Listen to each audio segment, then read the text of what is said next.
So hello, magandang gabi.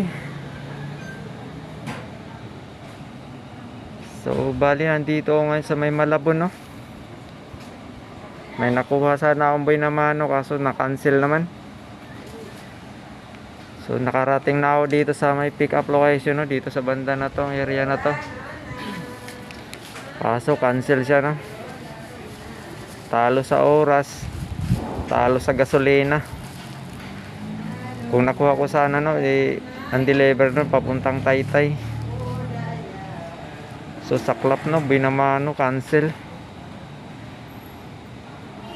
Di lang talo sa gasolina at oras. Sa mga ganitong klaseng booking, bumababa yung rating ko, no. Yung dating excellent ko na booking, rating, wala na, naging good na lang siya. Ang hirap na kumuha ng booking. Yun ang epekto nun pag bumaba yung rating, no. Ang hirap kumuha ng booking, di kagaya ng excellent. Madaling kumuha ng booking, di ka matatambay. So sana, no, sa mga kababayan nating nagbo-book, sa bawat pag-cancel po, no, ng booking, yun po ang epekto nun sa rider.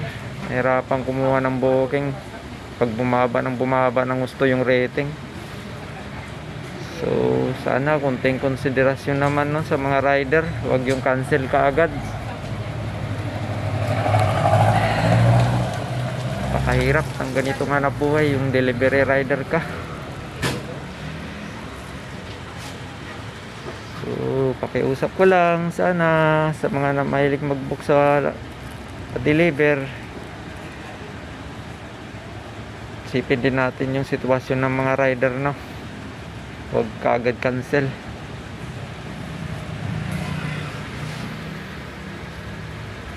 Yun lang siguro, no.